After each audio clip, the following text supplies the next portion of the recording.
Hello, welcome to We Should Have Gone to University. Don't forfeit the game. I'm Ashley. I'm Damien.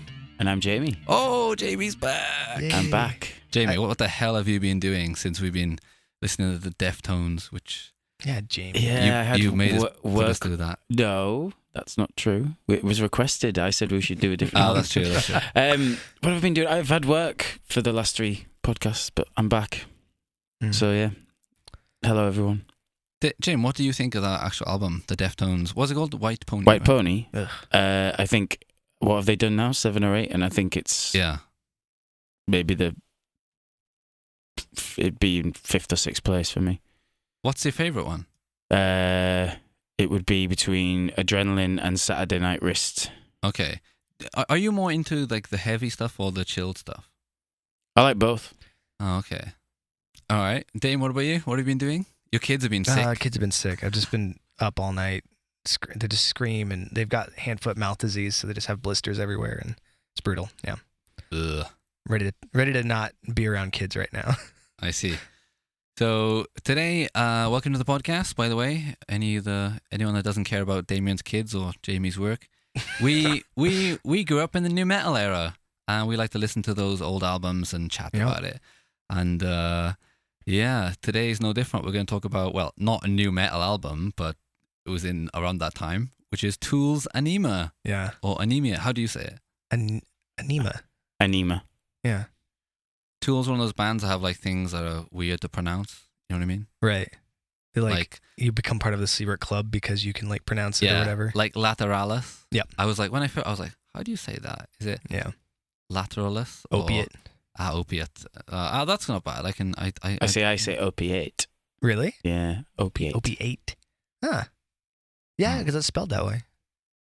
Oh, okay. Anyway, so I thought talking about Tool this week. Did you see the Justin Bieber thing? Man, no, I haven't clicked on it. It keeps coming up in my feed, my news feed, but Did you hear about that, James? What?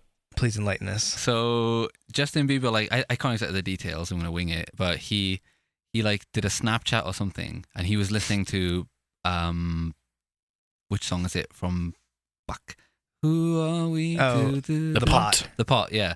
He basically he wrote like a post, but he literally said like, anyone that knows these lyrics, then please let me know who you are, because these are like, you know, the shit or whatever. Yeah. And then apparently Maynard as comment on it saying it was like disappointing.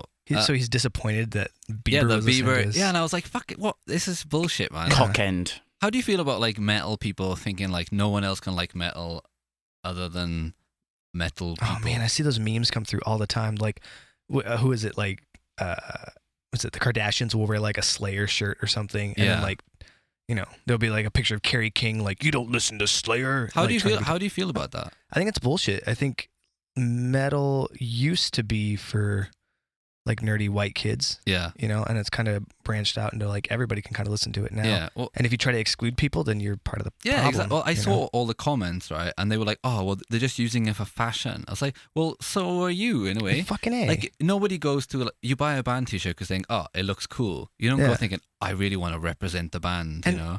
It's not about that. Like, in their defense, like, maybe that's like a gateway for them to kind of get into other heavier stuff. I do have a problem with people wearing like if I saw somebody wearing a Tool shirt and they didn't know who the fuck that was, I'd probably be irked. I'd probably be really mad. I don't care. See, I think it just looks cool. Like Jamie, you borrowed, like, I give you one of my architect shirts, right? But you wouldn't know that it was architects because it's. I still have that shirt. Yeah, but like you, it's not like you're thinking, oh, this is an architect shirt. Right. I can't wait to wear it. It's a cool shirt. Yeah. Like you would wear that even if you weren't into the band, but. Yeah, and we tried to do that with our shirts too. Like we tried to make it cool so that you know. But I'm pretty sure like the people that buy those Iron Maiden t-shirts, they're buying them from like H&M and shit. Right. Yeah. You know, the Motorhead t-shirts. Yeah, are exactly. Very popular It's not like they went into a store and like, oh, it's I not really vintage. Want that. Yeah, it's not like that, is it? It's literally like a state where they're like, oh, that looks cool. I'll wear that. Right. You know, you see it all the time. It's bullshit. I'm really disappointed to hear that from Maynard, but not surprised. Yeah, he's such a like grouchy. He's a twat. A grumpy old man is what I was trying to say. He's a twat. He like embraces it. He like leans into it. I don't get it. Yeah. I think he just said things, fuck it, and goes with it. Yeah. It's kind of strange. It's hard to be a fan. I think sometimes. Yeah. So also there's like the new Rammstein albums out too. It's been out a month, and I Have you actually listened to anything else off of there? But yeah, we've all been of talking it. about the single. Yeah, all of it. The single Deutschland is fucking amazing. The video is so good. The fucking like, yeah, it's such a brilliant topic, which I can't believe they never actually covered before. Because like, well, it's basically I can't explain. Everyone's interpreting it differently, but right. the whole video is like all German history, and then it's like the lyrics are like, you know, we want to love Germany, but we have this kind of crazy bad history, so we can't really be like, you know, we're Germans, because they feel bad about it. And like obviously the future, like, you know, with football, Jim, right? Like a lot of the German team is mixed in with like Turkish and like Africans and things like that. That's now. cool. Yeah, and that's like the new Germany, right? So Yeah. the old Germany is like completely against that, and it's like Really, yeah, of course, man. Like the, you know, Third Reich and shit. I mean, they were totally, you know, those people didn't go away. They just like magically changed their minds. Exactly. Right? It's a really. When I watched it, I was like, oh, such a brilliant, and it's a beautiful video too. It's fucking really well done. But the whole album's amazing. Like, we talked about Rammstein. You're not a massive fan? I'm not a massive fan. I like the imagery and I like that guy's voice. Holy shit, is it low? Yeah, like it just strikes through everything. But not really for. Jim, you a Rammstein fan? Not really, but I haven't really given them the time. If I'm being honest, I love them. I've just heard the every time a song comes on, I'm like bobbing my head, or you know, good riffs. And I've never turned it off. I'd love to watch them live. Do you think it's because of the language thing? Because you know, there's a big language barrier. Yeah, I can't listen to some Japanese bands. There's a couple like what is it, Maximum the Hormone. I can get into, but they sing in English. Like, do you need to like understand the words in a way? Yeah, I think so. As a vocalist, I think that really starts to. Not at all. Yeah, I don't think I've listened to vocals as like another instrument, just like the sound of the, which makes sense if you're into metal and just screaming and stuff, because it's like that's true, right? Yeah, but with Rammstein, he kind of like talks, doesn't he? So it's got that really, you know, rolls all the R's and stuff. But man, it is an amazing album. Fair dues. I haven't really listened to anything else though. What else have you been listening to, Dame? Anything? Been listening to anything besides Tool? No, just Tool for this. Really, no, I have not been listening to anything. Jim, you I had a massive resurge in listening to Deftones to get ready for White Pony, but obviously I didn't come. Yeah. And then but did you get back into them again? Absolutely, but not White Pony. Oh, okay. I didn't finish explaining it. It's just I think it's quite a bland album, White Pony. Yeah. Yeah, we didn't enjoy it that much. It wasn't. I don't like Chino's vocals on it at all. Like if somebody like were to be like, here is the summary of what the Deftones sound like, and here's what I think you should get into. Like that album is probably a really bad choice. Absolutely. I haven't listened to anything else, but it just seemed like it was lackluster. I don't know. Okay. But it's one of the top fucking albums. We just did that thing last week where they like people love it. Yeah.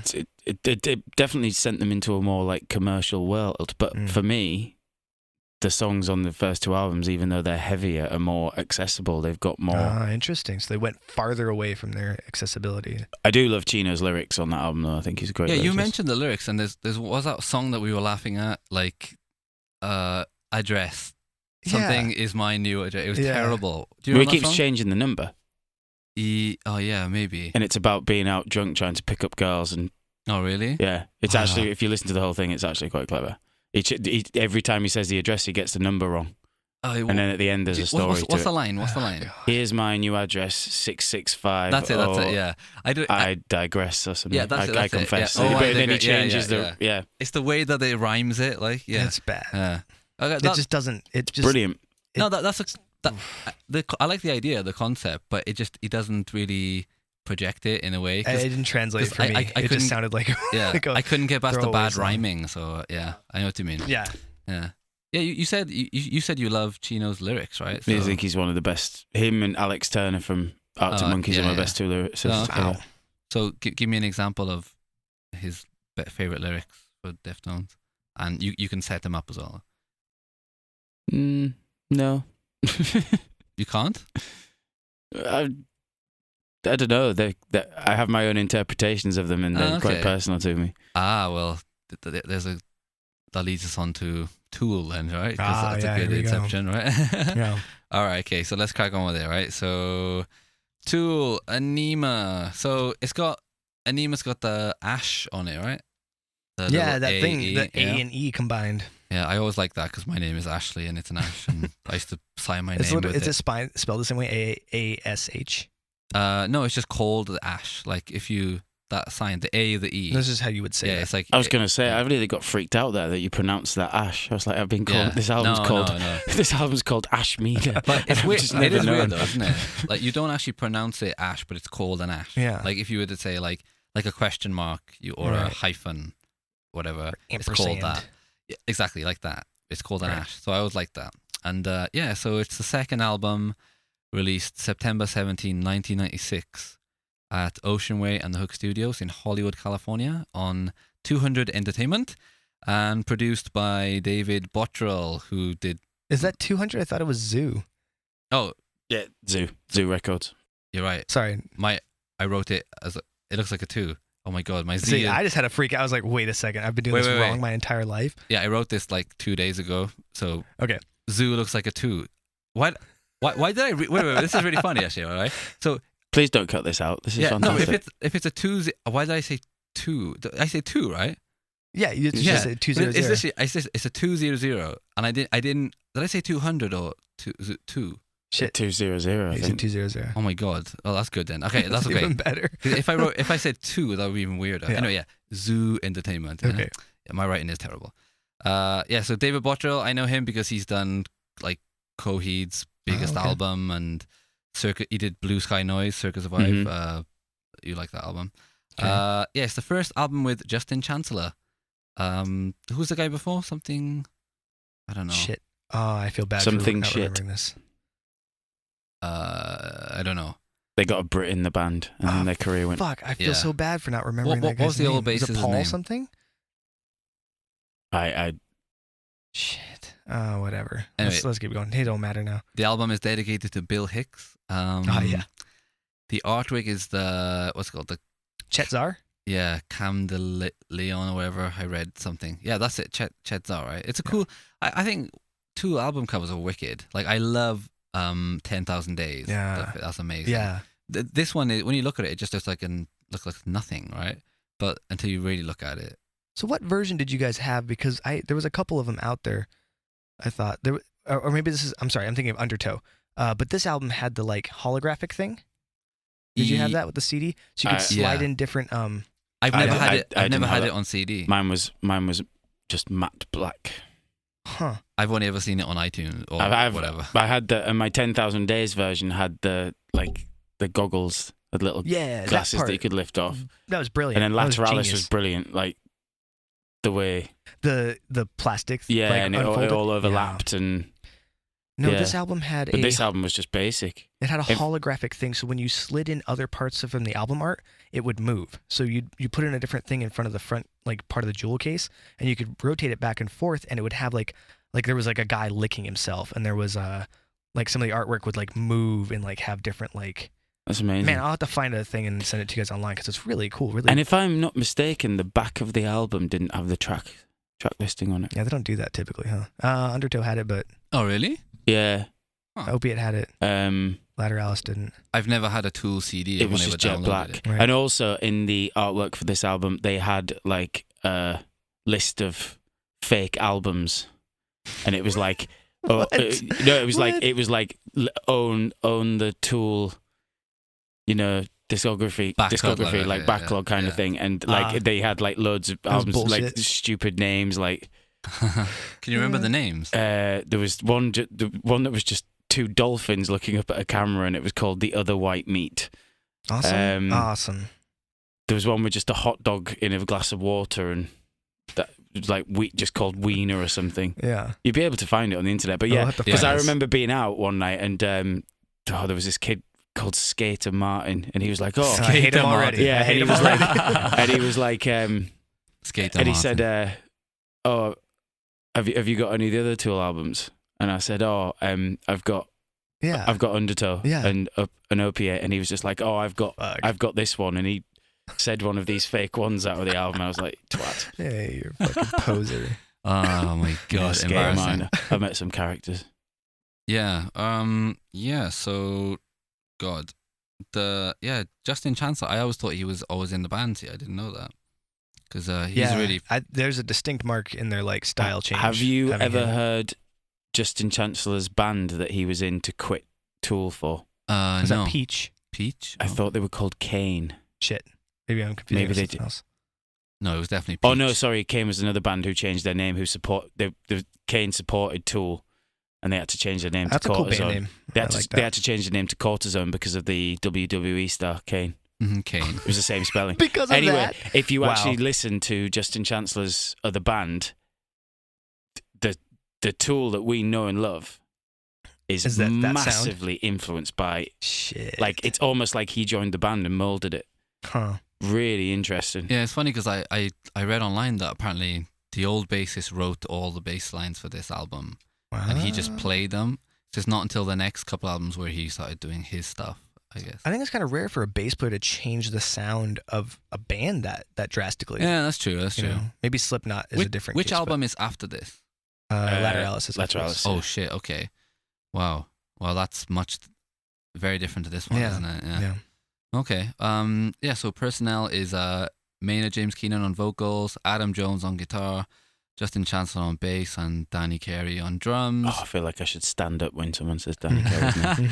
Yeah. All right. So, how did you get into Tool, Dame? Like, they were on the radio like crazy when I was younger. Really, really. My dad bought the albums and listened on loop. Which song was on the radio? Stinkfist. And now they play Eulogy a lot, but they cut out the whole front part, the whole intro. Yeah, they just cut that out and they just jump right in. Oh, okay. Jane, what about you? How did you get into Tool? I remember exactly the moment I got into Tool. Back in my day. I was, it was. I got into them the year the album came out. I was on a coach from Hull to London to watch England. A bus. Okay.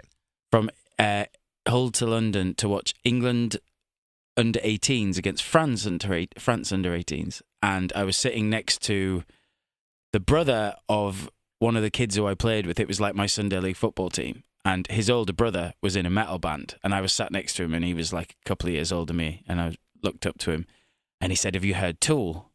And I said, "No," and he basically put like my headphones in his dual adapter, and we sat there and listened to Aenima on the way to London, and it absolutely blew me away. I know people say that, but it's in the top 3 life-changing times I heard music, because at the time I was listening to a lot of Sepultura, Machine Head, Pantera, Fear Factory. I'd never really liked a band with such melodic singing.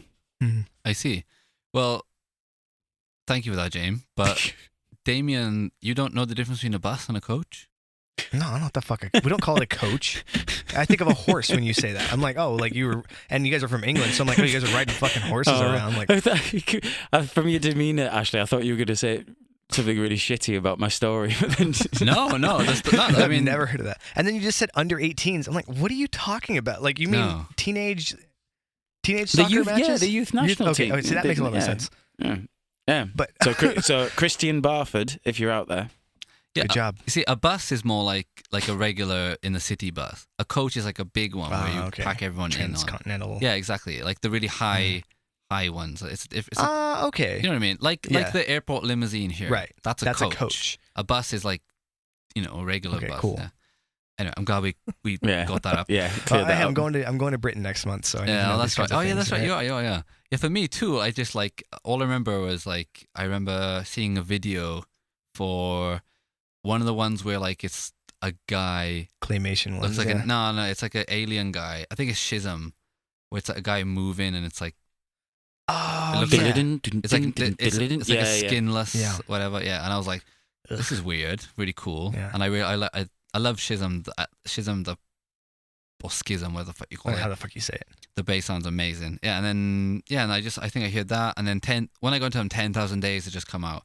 And my friend was playing Vicarious, and we were jamming that. And then I remember, so one of my funny things at Tool is I was just messing about in jamming on the bass in college, and I was doing funk shit, whatever. Mm-hmm. And this guy came in and was like, "Whoa, you're a fucking amazing bass player." And I was like, "Well, not really, but it was one of those things where I sounded better than I was at the time. You know what I mean?"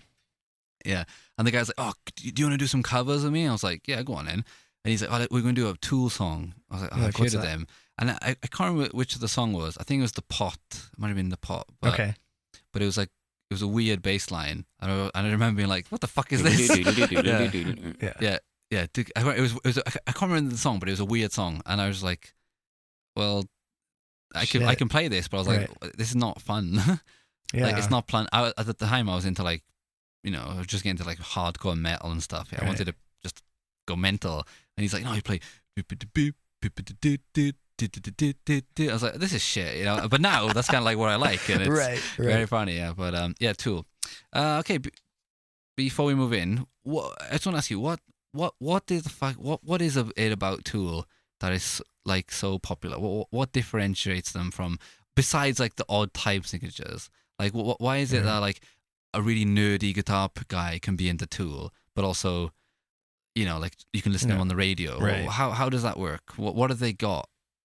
I've thought about this so many times. I really don't know. I even think there are a lot of people out there who say they're into Tool who aren't. Oh, okay. Does that make sense? That makes sense. Yeah, but then for me, yeah. No, do you know? I'm sure people. Tool. I know Jamie's into Tool because there's one time we were driving to the beach and we were playing Vicarious, and then I just skipped it at the last minute, whatever. He's like, "No, that's the best part." And I was like, "Oh, he does like Tool." Right? I adore them. Yeah. I don't know. It's weird, isn't it? They just seem to have this. They seem to have this like captivation about them. I think they market themselves very well in like that they stay hidden. They're like this kind of the mystique. Yes, exactly. Yeah, my image of them was always like behind the shadows behind the screen. Right. You know what I mean? Like that was it. I never knew who they were. I don't know. I think this sums them up. I saw them on the Lateralis tour, and there's one song towards the end of Lateralis where on the album, Adam Jones, the guitarist, just plays ding, ding. He literally just plays two notes over and over again for about 2 or 3 minutes. And they did it live. Cool. Literally, Adam Jones was just like, they were all there, and like you said, it was like there was shadows, and you were watching just like a guitarist just play two notes. You could teach someone who wasn't a guitarist or a musician to do that in about 10 minutes. And there was about 3,000 people just stood there with their mouths open, like this is the. Could you imagine if like the guitarist of Linkin Park or Papa Roach or something stood on stage playing that over, and it'd be like, "Fuck off, mate, get on with it." Like, I don't know what it is about them. I genuinely don't know. They're just so diverse, I think. What do you think, Dave? They're like either really. I think they've managed to. Like, everybody can like them, and I don't. It's like flabbergasting to me. It makes me upset to be like, I'm a Tool. I like Tool, because you just then you're lumped in with every other Tool fan, and I don't like a lot of those people. Oh, okay. I don't know. Well, that's not very nuanced, but no. Let's maybe we can figure it out when we listen to this album now. Oh, yeah. Okay, so all right, let's crack on. First song.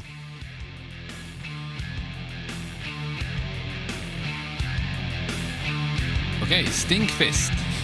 Lovely name for a song. Jesus Christ. All right, so Dame, what do you think? I will be the first to admit I did not know what a Stinkfist was when I heard this song when I was 12. I didn't know what the fuck they were talking about. Wow. Yeah. What the hell would a kid think a Stinkfist is? Like, I just thought it was like somebody putting their hand in, like near their butt and like, haha, that's funny to me. Yeah. Okay. Later, when you find out that it's like about fisting, you're just kind of gross. Well, it's about fisting apparently. Yeah, who knows, right? When I got this album, after I listened to it on the bus and I went and bought the CD in the next couple of days, I listened to this on my CD Walkman and in my room, and I genuinely didn't know what the songs were called for about 2 or 3 years. You never know what any songs are called. No, I don't. Yeah, it's funny. I'm like, "Oh damn, I give him the new, all the Coheed songs. Yeah, like, this song is like, no. Then when it comes on, I like this song. it's funny. I always know. I like it with films as well. People can quote like, "Oh, that's from this year," and the director and the studio. I think this is a fucking amazing song. Like, really good opener. It's got a vibe to it. I don't know if it's like to do with the guitar tone or the bass, whatever, but it is amazing. You know, one of the observations I had was like, it seems like the drums are really low in the mix, except for the cymbals seem to be kind of cutting through a lot, especially that ride. Oh, okay. Seems to be really bright in there. I don't know if you have a similar experience or not, but when I was listening to it this week, like, yeah, throughout the whole album, the drums seemed very subdued, but still, like, they have their own room in the mix. I don't know how to really put this. Well, like, I read online about it. Apparently, like, there's like a lot of electronic parts in this song. Okay. And like, apparently they set the PA behind the drums, then they played it, and then played the sounds out, and then they mixed it in the recording, or whatever. So he's playing those live. They weren't programmed. No, they weren't, it's all done. There was live. rumors that they recorded this on an 8-track, and then cleaned it up with mixing. Really? Yeah, it was massive rumors, and they didn't. I mean, obviously they wouldn't like confirm or deny it, but. While we're on the subject of drums, is this the album that the rumor was that they had filmed the room with helium to make the sound? Have you heard this? That the sound waves would travel faster? I don't know what the benefit was, but like, I don't know. Yeah, they had filled it with helium to make the sound waves travel easier to the Wait mics. a minute. So there's all these Tool rumors. There's loads. Yeah. Oh god. Well, yeah, they use guitar pedals on the drums too, like on the mics. Fuck. So I'm not exactly sure where, but. So I watched the interview with Dave Bottrell, and he's like, yeah, we put this pedal on this kick drum, cool. whatever, to add stuff. But yeah, it's all been done live. But fucking hell. And like the intro part, that's just like the drums taken from the middle of the song, and they just modulated it. Oh, okay. Like it's like that makes sense. Dun, dun, dun, dun, and then they just put a modulated version of it as the intro. It's like, I think it's like, wait, I wrote it down. Yeah, 239. His snare as well. His snare sounds like he's playing it with the snares off. I always think. Yeah, there's no buzz. And I always try and replicate that. But yeah, is it his technique or is it studio trickery? Right. I don't know. It's kind of interesting how they did it. Yeah, if anyone knows anything about the production, I'd be love to hear about it. But I think it's a great song. I honestly, I've never really listened to this album that much, but the vibe, just that doon doon doon. Like do you like Tool when they're fast or slow? Slow is good. Slow. Exactly right, isn't it? It's very interesting. And it sounds weird. A lot of this is absolutely my favorite album. Yeah. And I love 10,000 Days, but as they've got older, as you know, as time's gone by, the guitars have a lot of more of like almost like a metal influence on them. So like 10,000 Days, some of the guitars and riffs are really metally, like yeah. You think so? You think they've gotten more metal? Yeah. Huh. But in this, it's almost like the guitars aren't. He's just like playing. Yeah, it's strumming. Weird how it's more of a rhythm instrument. They're all doing different things, but it just all seems to just come together to just sound. I don't know, man. I can't explain it. I know what you mean, but I can't. All right, so I want to kick off this before. The song is called Stinkfist, right? Uh-huh. Now, whenever I talk to people, they always joke like, "Oh yeah, every song's about anal or whatever." This song is. See, I don't believe it, right? Because what I liked about Deftones, right, was every album was like, this song's just about me and the guys in the van with a knife, and that's it, right? Whatever. And I feel like I've watched a lot of Maynard interviews, and he's kind of like, he's got that thing you've got, Dame, where like you kind of like you get your point across without like telling the truth. Do you know what I mean? Like you can. Yeah, he's a bullshitter. No, not bullshit, but you can communicate in a way where like. You're not like, no, I'm not answering the question. Like you're he does that so many times in interviews. Yeah, but for you, like I can have a conversation with you, and if it's something that maybe you don't want to say or whatever, you can still you navigate around it, and it's absolutely it flows well. And I think with him, I really think like from watching him, he's got this thing where he's like, he doesn't really want to talk about what it is, so he just jokes like, oh, it's about anal. Yeah. I don't believe it. Can I? Yeah. I think I get it. If we're on the same wavelength, here, like for me to sit down and explain something that I've written or that I've done completely takes away any of the meaning that you would have applied. Exactly. That's what I reckon. Specialness to it. His lyrics are so like I feel like there's someone who's thought about it and is just like getting it, really thought about it. Like I know that okay, maybe this song is about anal, right? But I just don't believe. I don't buy it. It's too nuanced and too detailed. There's something else going on there. I think it's just just to be like, oh, it's about this. Like I'm sure you would if you were interviewed. Dame, what's this song about? Oh, it's about a hamster running around a wheel. Right. You would say that because that's your personality, and I think that's what he's got going on too. Especially with an interview, you're like, they just want to. What's the real scoop? What's the story? I listened to this and White Pony back to back, and then when I was just I was researching what was the song about, it was so refreshing to be like, Chino was like, yeah, it's about this, it's not nothing. It's just me and my girlfriend. We've had a fantasy, whatever. So does that kind of piss you off when somebody's like not piss me off, about the song? But I don't like it when the fans are like, it's about this. You don't know, man. It's about this, whatever. Right? Like we're talking about Rammstein, for example. Du hast. Yeah. So like. The translation of it is "you have," yeah. Do you have? I thought it was "you hate." Oh, exactly. So in the English version, they did an English version of it, and it's like you hate, right? Yeah. But then in the comment section, right, it's brilliant, right? So oh boy! You just read people saying, "Well, there's a German guy explaining the difference between this is whatever," and then underneath the guy's like, well, they did an English version, and he says, you hate. So that's what I'm believing. Right.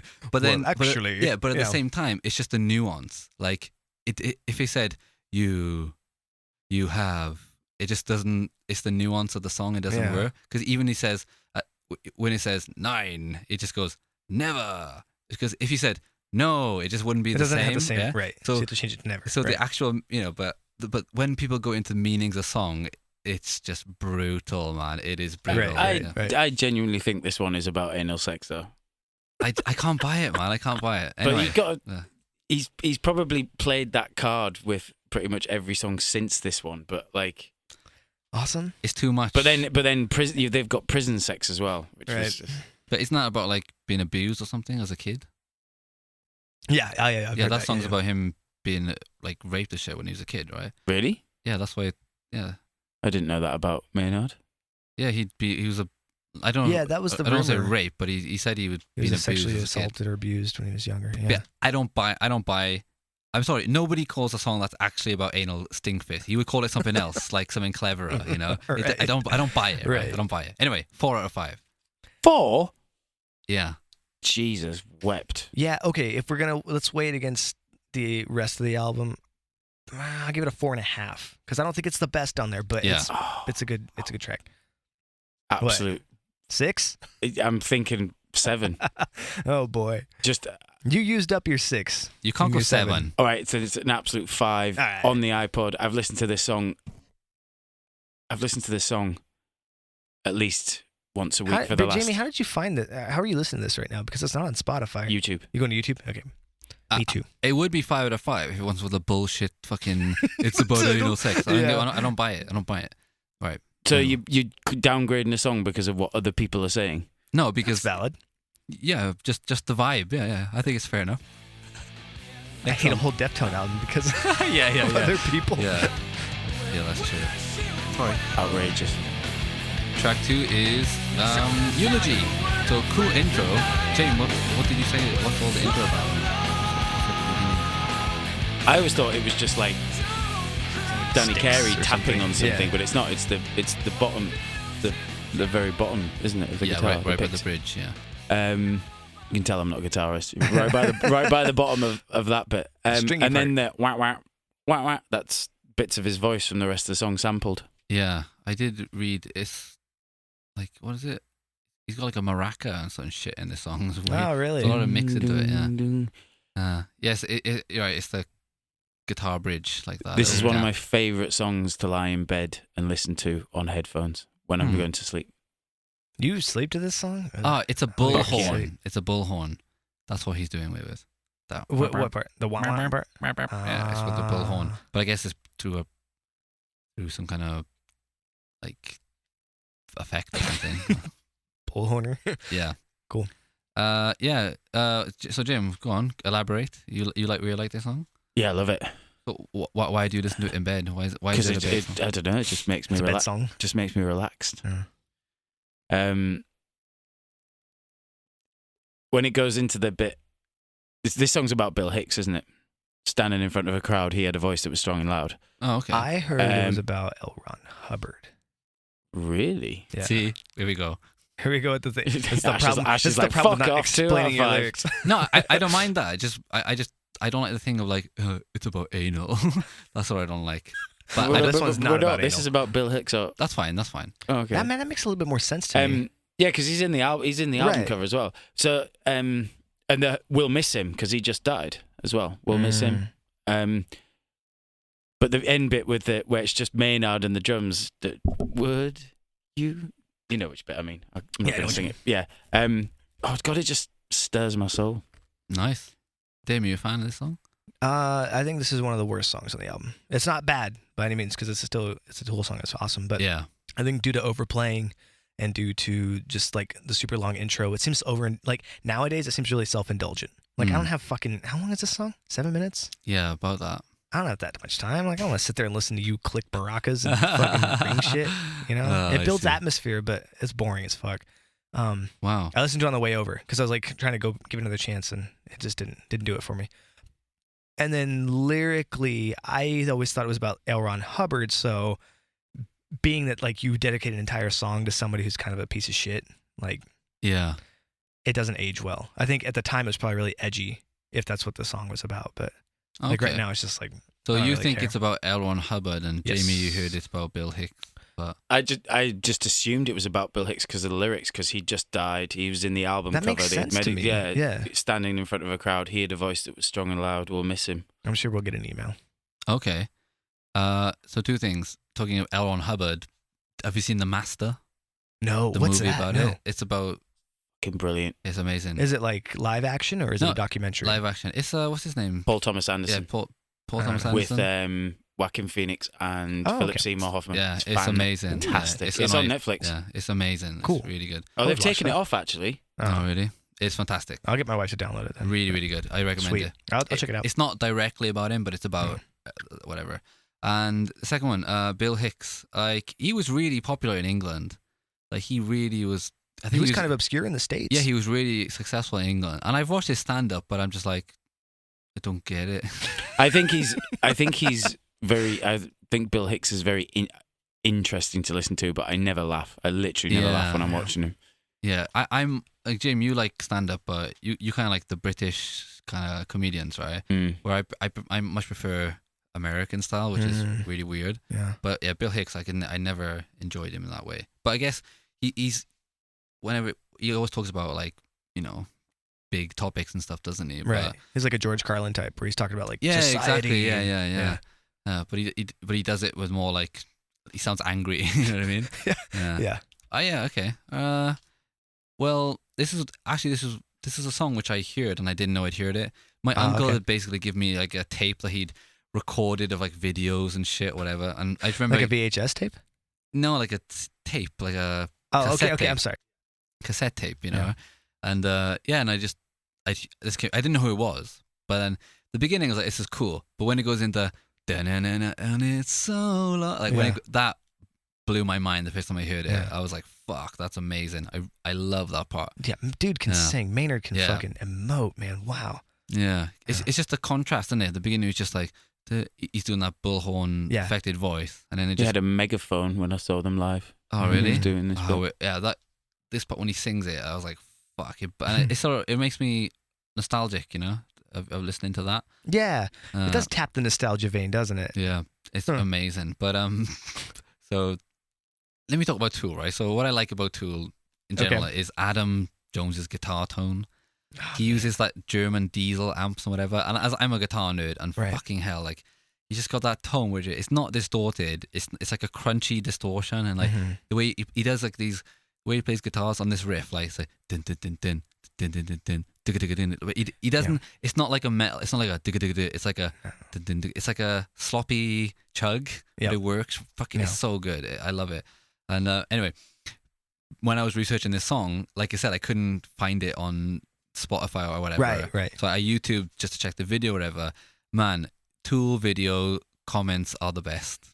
Have you seen them? No, I never. Right, I try to stay away from those. Let me read out some of these comments, right? Please. Great. So, literally all the comments, all of them were just like, saw them live in 26/7 BC, held in a cave. Next one. Saw them live March 2008, dust cut the show. What was it? a dust storm cut the show. Like it's like a Mad Max thing, whatever. Oh boy. Anyway, so like all the comments are just about people going, yeah, saw them because that's all anybody does, right? So I'm guessing it must have been a meme. I've said it twice now. Yeah, no, I think it's a thing where people are like, I saw Tool live this time. I've never heard anyone say that, actually. Yeah, but people just say, I've never heard it really. I'm not a massive, but I guess it was like a meme where like people are like, yeah, I saw Tool this time, whatever. Right. Like whenever you mention Tool, someone says, I saw them live. Yeah. So then all the comments are like, yeah, saw them live, Mars 2078. Dusk cut the show. Oh, that's fucking Honestly, awesome. it's really funny. Anyone who want to laugh, just go to YouTube, type in eulogy, and then just read the comments. It's hilarious. Oh man, his fucking. I want to give Adam Jones props. Man, that guitar tone is almost unobtainable. Like you just can't. You can't match it. You can't make it. Yeah, people try to get it, they just can't get it. Yeah. And I love too because the guitar and the bass are always playing different things. That's cool. Like you know, like the bass is doing like the groove, and that's why I think I'm trying to do that with like our music now. It's like I'm trying to get the put the drum and the bass over here, and the guitars are over here, and the vocal get in the middle. Everybody gets their own room. Yeah. What time signature do you think this is? No clue. It seems like it changes. Fucking clue. Absolutely especially no in this idea. song. Yeah, because the first song I wasn't really interested in it, but some songs it just made me think, what kind of things is it? What's going on there? But I googled it, and like it's in 4/4, but at the same time it just feels not in 4/4. But what about the part where they like stop and then they pick back up with like the part where you claimed all this time you were blah blah blah? Like that part seems like it changes. Yeah, I think it must change. But in general, it's just tempo. Yeah, generally it's 4/4 apparently. But like, but if you listen to Maynard's vocals, he just follows the rhythm of whatever they're doing. That's true. But I think, do you think that's a negative or is it? No, I don't think it's a negative. But the way they write the songs is the three of them jam together, and then, they send it. Like that sounds like a criticism someone's probably said to you. Like, oh, I don't like Tool because... No, it's not a criticism. No? I said it in... Yeah. No, I know you've mentioned it before. I said it in the Perfect Circle review that I think for me, he shows off like how much of a creative vocalist he is more in a Perfect Circle because... Right. But it didn't mean to be a criticism. He's one of my favourite vocalists. Like I said before, my friend said the only criticism I ever heard of Tool was like, can you play a different riff? Like, why are you playing the same riff over and over and over? Like, I never get that. But yeah, do you have any criticism of Tool, Dame? Is there something you don't like, or besides the long intros, I guess? Yeah, a little bit of that. A little bit just like, okay, if you're gonna listen to Tool, it's gonna be like you have to commit to it. Like, I can't just throw a song on real quick. Like, you know. Maybe that's it, just lengthwise. Well, I love this song. For me, this is better than the first song. 5 out of 5. Wow. 5 out of 5. I give this a 3.5. Okay. Track 3 is H, or H, however you want to spell it. Or say it, sorry. Yeah, I was going to say spell it. Yeah, H. Demo, what do you think? This song... I don't know. Okay, what's it about? It's H. It must be about fucking, I don't know, some weird shit. Holograms. People always tell me it's about heroin. I knew it. I knew they were going to say that. I knew they were going to say H. Of course, it's H. It means heroin, man. Yeah, right. Hey, do you know Stinkfist is not actually a towel on the face? It's actually... Shut up. Yeah. Do you like it? I think it's okay. I think it sounds noodly. Like, it sounds like they kind of just... meander through the song. I don't know. There's parts that are really... Again, it just takes so long to get to the good parts. To get to like the like parts with like the end where it's like all the guitars ring loose, like finally everything kicks in. And maybe that's part of the appeal to this song is like the build up into it, but I don't know. Okay. I listened to it again this week and I'm just like, I don't have time for this. Did you still really like this song? Yeah, I used to. Dude, this whole album I used to put on and then I'd try to play my guitar along with it. Oh, okay. I know it's completely out of tune. Yeah. And I couldn't get the sound, but like I would just rhythms. Yeah. Like I would just. We were just talking about like how people like some people can't get like Western style rhythms. Yeah. This album opened up my mind to all that stuff, so I really like it. But yeah, definitely. Yeah, if you're a guitar player, listening to Tool really be like, oh, what's that? Expand your horizons for sure. Yeah. Jim, would you like this song? I absolutely adore this song. It's beautiful. Yeah. I really like the clean parts. It's just, the vocals and I'm speechless. That says enough. Well, I wrote a shitload for this. Right. Yeah, you got a page there, man. Here's what I like about the song. Okay? What do you think it's about? So, I love the bass distortion tone at the beginning. It's this thing with distorted bass is that if you just plug directly into the pedal, you're distorting the low end too, which is shit. You want to just have the high end and the low end is bassy. You know, you want to have a bass tone. You don't just have another guitar. And I think he does that really, really well. And I've tried to steal his tone for that new album actually. But great use of dynamics in this song. I just love fucking his Adam Jones's hammer-ons are so lush. How do they do that? Does he record that one riff like a million times to kind of make it come through? I guess so. Because back then, that's before they had like, you know, a lot of Pro Tools, before Waves and shit was out. Everyone's using double track, whatever. But the way he fucking, I just love his hammer-ons. And the drums in this song remind me of Black Sabbath, just the toms, dun, dun, dun, dun, like really Black Sabbath-y, you know. Okay, anyway, that's what I get reminded of anyway. Like, you know, like polyrhythmic drums, you know, like which are still, you know, obviously Tool don't go too mad with those kind of polyrhythms, like, but I think not on this album anyway. Later on, they start playing around, like, with it, especially like Schism and stuff. Oh, by the way, so a little thing. I saw. I think I mentioned this already. I saw Maynard's kid was on Reddit. He actually had he had a Ask Me Anything. Devo. Yeah, Devo Keenan, which you will learn his name. What played. A twat. I know. Devo Keenan. Do you like Devo, the band? I love Devo. I love a couple albums by Devo. I've never heard of a Devo. Oh, that's why there's a big band. You never Devo? Oh, never. That's why I named him after. A really cool band. Not Dio. I'm not. No. Devo. Ride the tiger. That might be a cooler name. Yeah. So he says he plays the cello because he saw Paz from. That's why. Yeah, sister playing or something. Yeah. His middle name is H. Devo H. Keenan. What the fuck? That's so cool. Once again, it's about heroin. Is it? Maybe he was conceived while Maynard was high on heroin. Ooh. Is he known for heroin? I don't know. That's the thing. They always like talk about their drug use and like it's like they did a lot of drugs, but it's hard to tell if they actually did or not. I read online. Oh, so okay. Here's a joke. So someone asked him, "What's the meaning of H?" And he said, "It's actually the solution to a physics equation." Awesome. But he's just joking. Yeah, he's got to be full of shit. Plus, he just like his dad, he uses that comedy to shield himself. Dick. Yeah. Once again, I literally wrote this. I think Maynard pretends songs are about anal, but it's more simple. It's funny when you read your notes back, isn't it? I think it's a beautiful song. I agree with Jamie. I think it's a really beautiful song. Yeah. I love the way he says "and I," you know, and I. Like, it's really, really good. Not like, and I. Seriously, as I'm not Celine. As I'm listening to this, that wasn't Celine. That was Whitney Houston. Oh, God, shit. Pop music. It's all the same. It's a music podcast. Just listening to this song now, it just reminds me of lying in bed listening to this album. I literally listened to this full album. Jamie's lullabies. No, it is seriously. I can't explain why. It's just I still love the vibe of Tool and the whole vibe, the singing.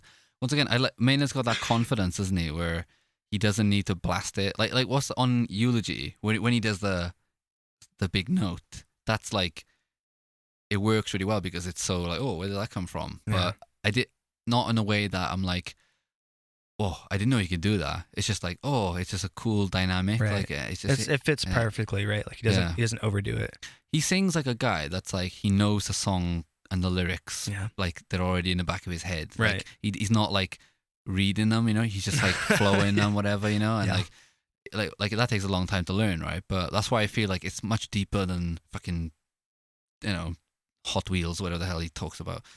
Anyway. 4 out of 5. I really like this song. 5 out of 5. I give it a 3. All right, next up. Next one would be Useful Idiot, which is great because when I listened to this, I thought, imagine like giving this, like you're listening to the CD and your dad's like, oh, what is it? Let me listen to this. And he puts this track on, just a bunch of noise. And he wouldn't be wrong, would he? Right. It's like, shit, go back one. It's just a bunch of fucking noise. Because I really think, like, you know, they must have done that. Anyway, James, you're the master of interludes. What do you think of this? Normally, as you know, I think they're a waste of time. I don't give them a score. But this is just the filler between two absolutely wonderful songs. Yeah. I can't listen to 46 and 2, the next song. I can't listen to it without listening to this first. Wow, it's that. And cool. Yeah, it is just noise, but it's 5 out of 5. It's necessary, relevant, brilliant. Dame?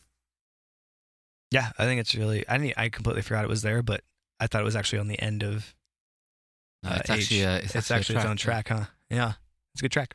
Yeah, it sounds like it fits where it does what it needs to do. Yeah, it sounds like a vinyl ending. So I read a couple of things about it. Okay. Number one, apparently it's supposed to be like to piss off vinyl guys because it sounds like it's the end of the vinyl. Yeah, you have to go so roll it over. Turn it over, but then obviously it's not there. Yeah, and someone I saw a nice comment. It's like it's cleansing your musical palette. Ooh. Do you know what I mean? Like, yeah, we don't get enough of those. Yeah, like it's just like it's not long where you get bored. It's just a bit like here's and then some kick silence. on. Yeah, exactly. Yeah, but like not. Yeah, so I quite like that. Yeah, so for that, I don't have the nostalgia of the next song as you guys do. So for me, it's whatever. But 5 out of 5 for Jamie. Yeah, give it a 5. Yeah, cleansing the musical palette. 46 and 2. Okay, come on. Fans, what's this song about? 46 and 2. I know exactly what it's about. Okay, go ahead. This was the song that took them the longest to record, and Maynard smoked 48 cigarettes while they were doing it, and he smoked 46 of them while he was in the live room, and then he smoked 2 of them while he was on the playback. Huh. No, did he fuck? I just made that up while I was in the toilet. I don't know, man. I don't know what this song is talking about. Jim, have you been on Reddit lately? Because you sound like everyone that's on there. No, I was just having a piss, thinking, what can I say to fuck with Ashley? Isn't that funny? Because like I would totally believe. Well, I wouldn't not believe it, but I would believe that it was said by a Tool fan. Yeah, you'd believe that somebody had said that bullshit. Yeah. Right. Yeah. Wow, a lead bass line. It sounds like really Indian-y. And possibly the greatest bass line of all time. Yeah. Well, it's funny, pretty right? Iconic, yeah. So here's a little tidbit, right? I literally set some stuff up on Reddit. Guys, tell me some interesting things about Aenima. And like some of the comments, man, people are brilliant. So here we go. So when Maynard says learn to swim in a later song, it's because he just bought stocks in a swimming school. That's fucking Someone smart. said it's funny, it's true. Somebody's got too much time on their hands. Next one. Fact, 46 and 2 is on that bitch, and it's the greatest song ever.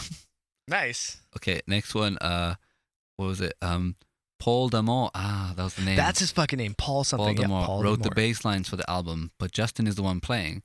Except Justin hadn't joined yet by the time they started recording. So surprisingly, Danny actually recorded the bass for Stinkfist and Jimmy. No way. No fucking wait. way. Next one. Wait, what? Don't think the part about Danny recording the bass is true. Although Paul wrote the original bass lines to Stinkfist, Eulogy, H, and Push It. Justin was already in the band by the time they started recording. Then the next comment, last one. Nah, man, it's true. My ex-step-boyfriend-in-law is tight with him. He took pics of it all going down, but didn't splurge on a disposable camera with a flash, so everyone just looks like the guys from the Parabola video, which is exactly where the inspiration came from. Oh, fuck. That's why I love Tool, because you just get comedy like that. Jamie, you're in the Hall of Fame of Tool comments now, man. Jesus. Anyway, the song. Dame, do you like this song? I really like this song, yeah. Yeah. Is this Man, this might be like the essential Tool song. This might be the, like, if I wanted to be like, you want to sum up Tool in one thing, like, this has a little bit of all of it. Oh, really? I think. Okay.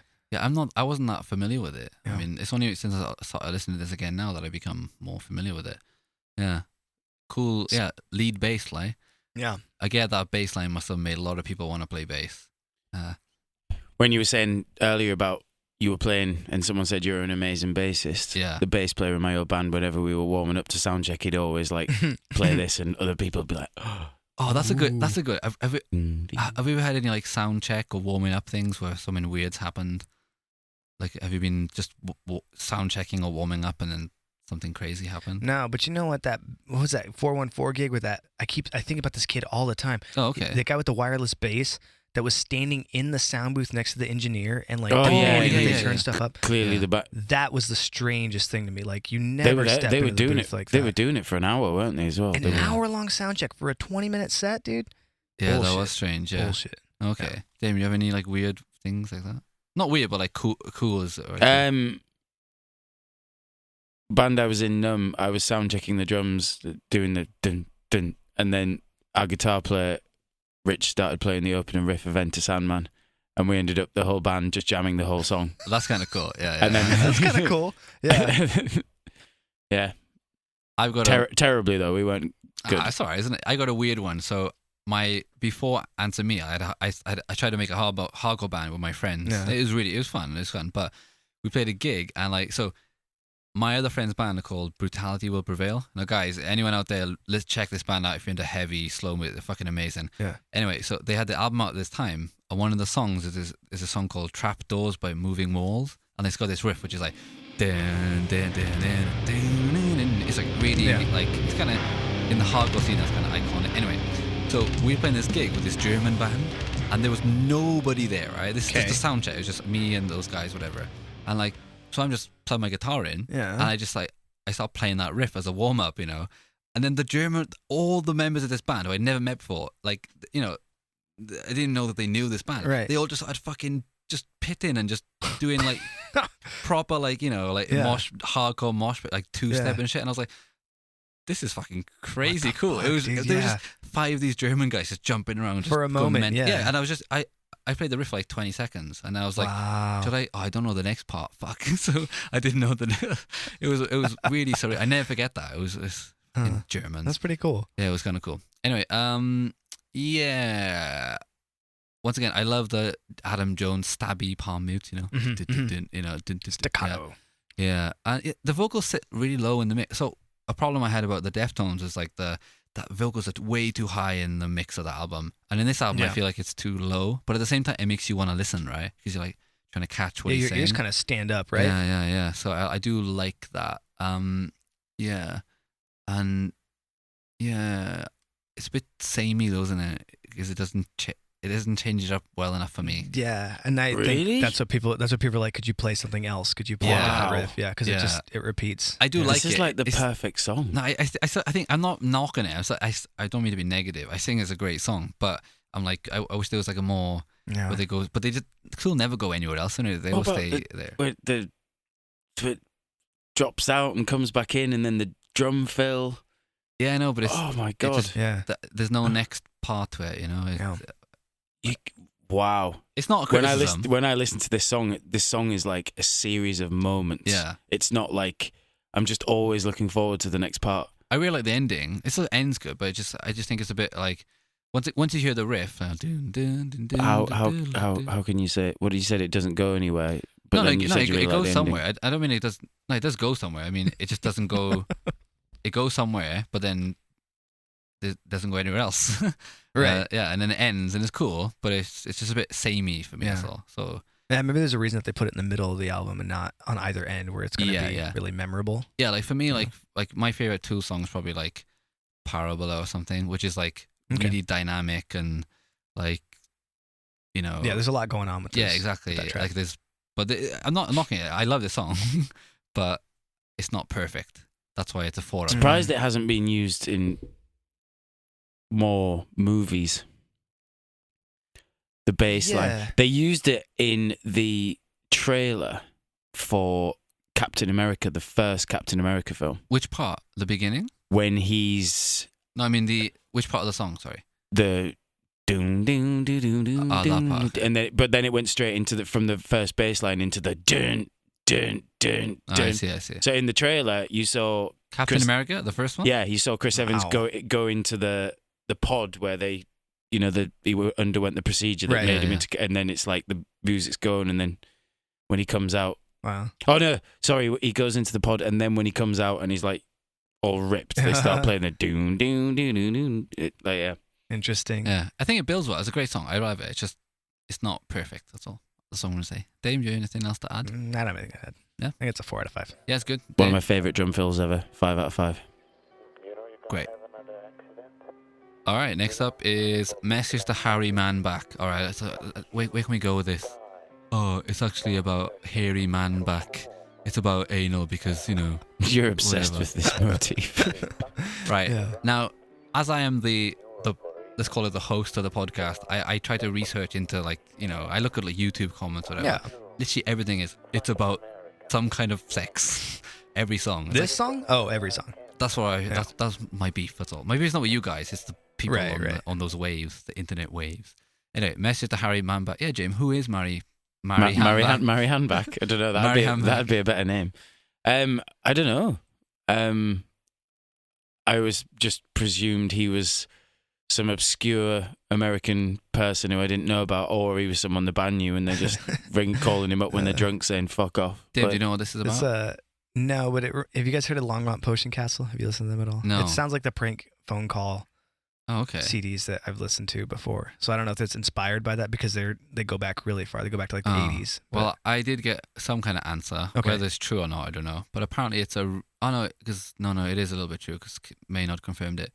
It's a remake of a voicemail they got from an old roommate they kicked out for stealing. Awesome. So, yeah, apparently he called them up and was threatening them or whatever, and then they just kind of remade it or something.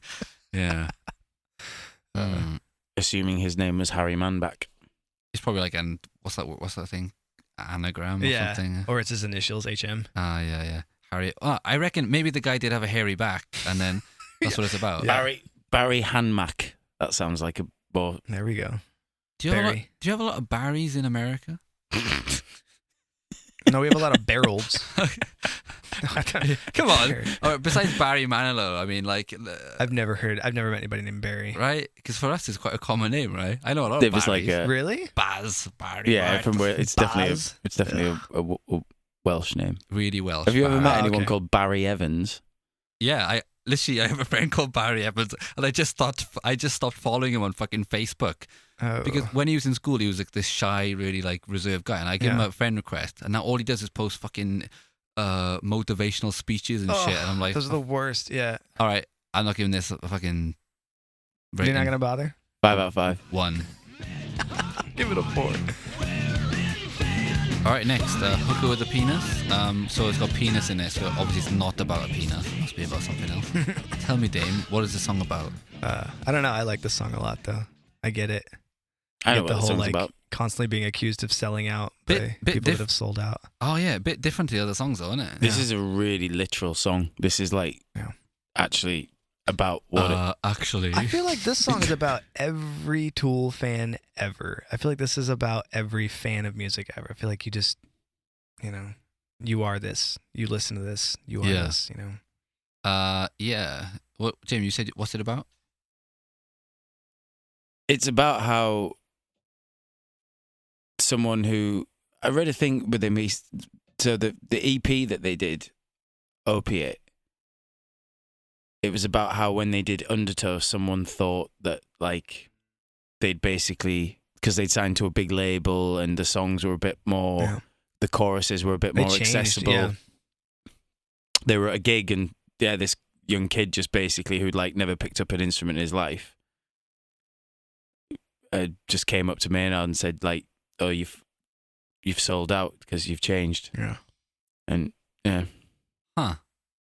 Could you imagine writing a whole song about somebody that did that to you? Like a shitty interaction at a show and just being I'm going to dedicate a whole song on an album to... It must have been in a really...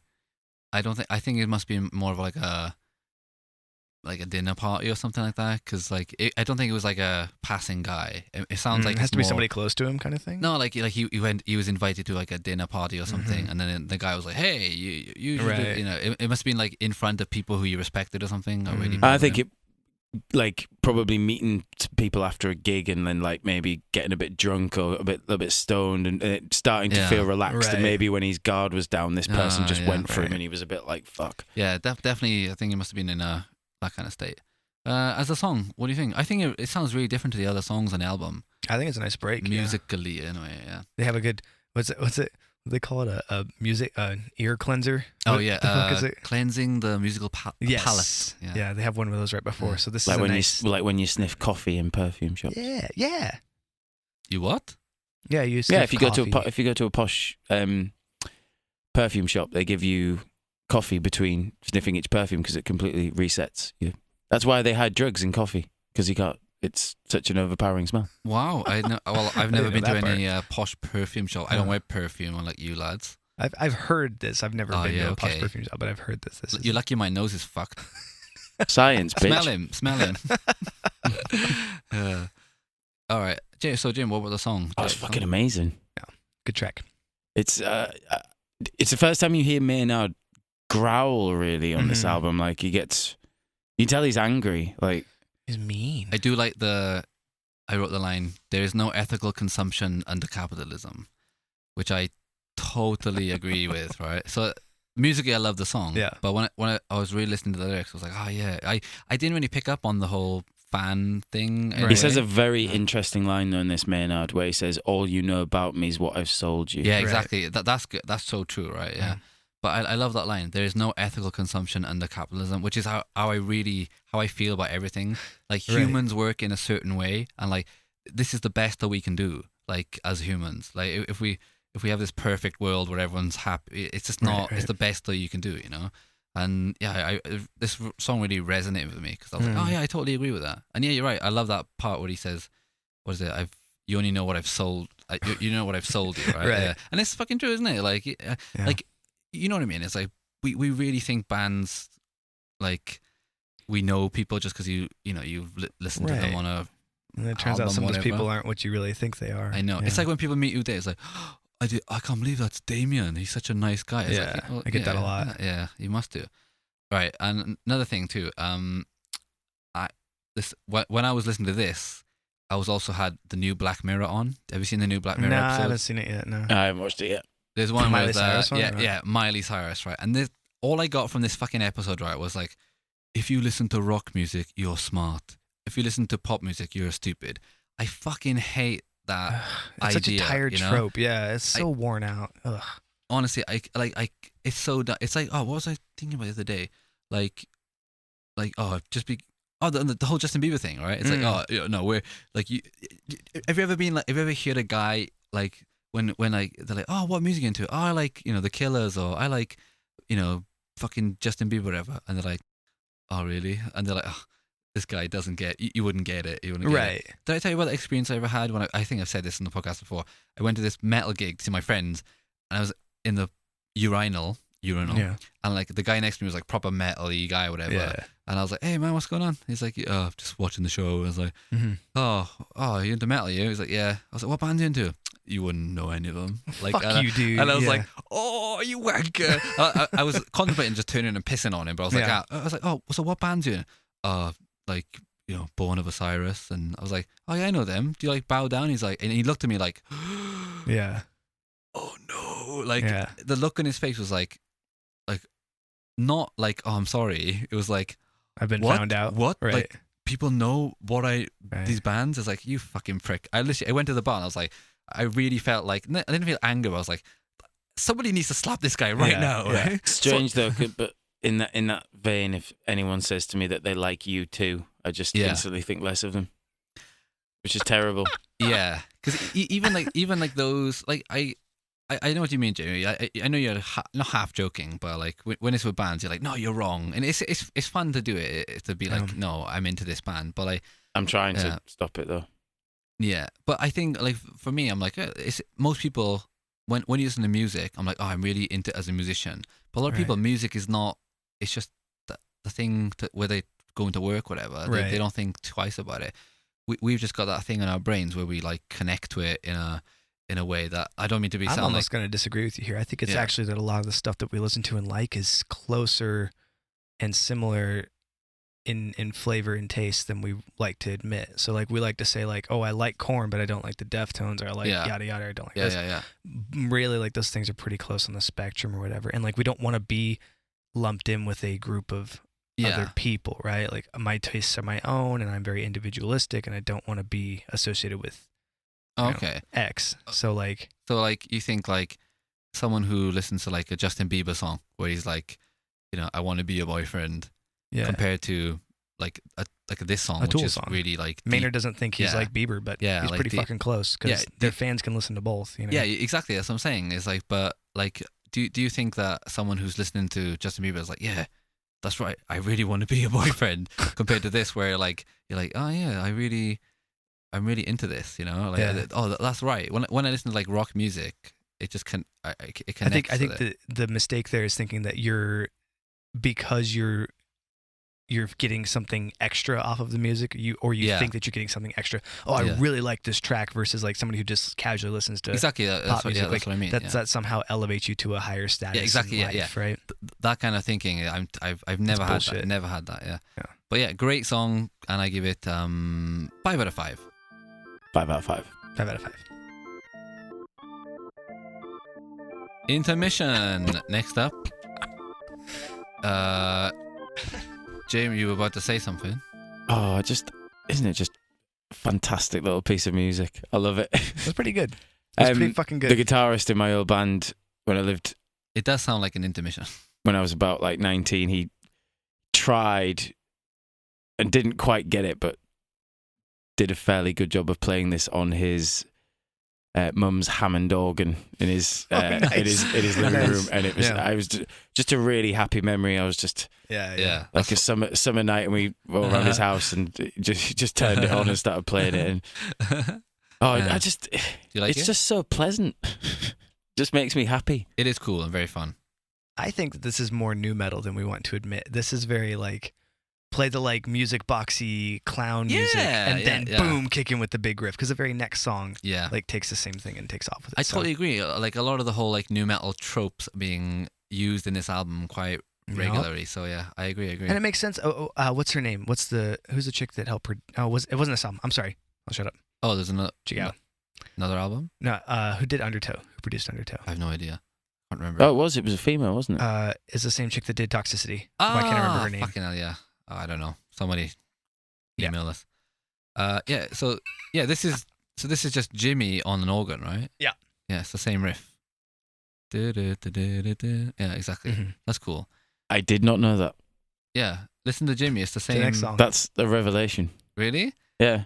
That's all when I heard it, I was like, Mind this is coming from someone who only realised that Twinkle Twinkle Little Star and ABC were the same tune about a year ago. I had that recently too. I was like, what? Yeah. Wow. I see. All right. Well, okay. Oh my God. Okay, so I bet I've just blown a few people's minds with that. Next up is Jimmy. This is my. Before we carry on, did we give Intermission a rating each? Intermission, I give it a 3. Wow. 5. 5. Nice. Yeah, no. Anyway, Jimmy, which is the real version of the song, not the bloody piano version or whatever. Maynard singing is my favorite singing style of his. Yeah. He does like the like all that kind of stuff. He's great, which he does more in A Perfect Circle, right? Which is he doesn't do it as much. This is a very Perfect Circle song. Yeah, it is. Yeah. It reminds me of first album, definitely. Yeah. Like held back. He's holding back and then letting go, and oh man, like just great. Really good.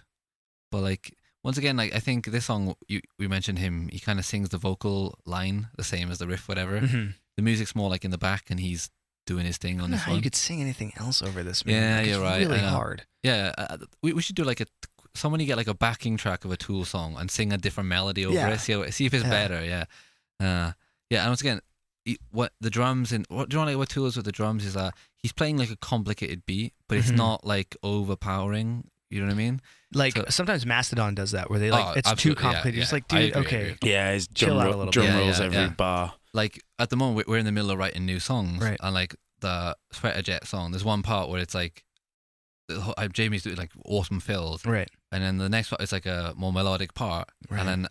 But like, the fills sounds good, but then it takes away from the vocals. You know what I mean? So you have to like pick and choose those parts, whatever. So, but I think Tool really do that well compared to like a Mastodon who earlier in their career did not do that. You're totally right. Yeah, but I think it's fucking the groove. It's just that groove, isn't it, Jimmy? Great, fucking good song, man. You like this one? Yeah, I really like this song. Enough to like play it over and over again on guitar and like try and like. I don't know. It's so moody. It's so atmospheric. Yeah, moody is the word. Yeah, really and Tool playing drop D too, so it's not impossible to like down. You just down tune one string. You know, it's great. Yeah, James, do you like it? It's an absolute classic. It's my. I don't know. I've given every song a 5 out of 5, so I don't know which one I'm going to say. And I'm just going to save everyone the suspense. I am going to give every song 5 out of 5. But it's funny because I literally wrote reminds me of a. And then a word which I can't read. 200. Right. 200. Right, no, it's SHA, so Sha, but then the next one is either a weird K, so Shack, reminds me of Shack, or reminds me of a shale? Snake? Oh, that's it. Snake. Oh my God. Look how stupid my writing is. Reminds you of a snake. I literally wrote SNA, and then the K and the E are like mused together. It's really weird. Look at it. Look at this. Look at this. Reminds you of a snake. Yeah. Like it does look like Shaq. Yeah. Yeah. Nice. Look at that weird K and E. I know exactly what you mean because you just get like excited. And you're just like writing out the notes and it's. I couldn't read it. Yeah. Yeah. Like push that part together. See, I'm looking at that reading single. Yeah, see, there you go. Reminds you of Single. Man, but it's just like Tool's lyrics, how apt. Yeah, exactly. Just interpret it. It's very serpenty, you know? Yeah.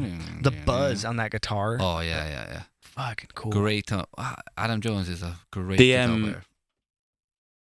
The tom sound on this song. Oh, yeah, Tool toms. It's just absolutely... I do have a bit There's like no bass on it. I do have a bit of a tall tale to tell. Okay. Which I thought twice about telling, but I'm going to tell it. Hey man, podcast. This is what it's for. So, when I saw Tool on the Lateralis tour, they were supported by a band called Cortisone, who, as I mentioned, had to change. Earlier, Kane? Yeah. And about 6 months later, the band I was in, Numb, we were from Hull, but we relocated to Nottingham for the band. Right.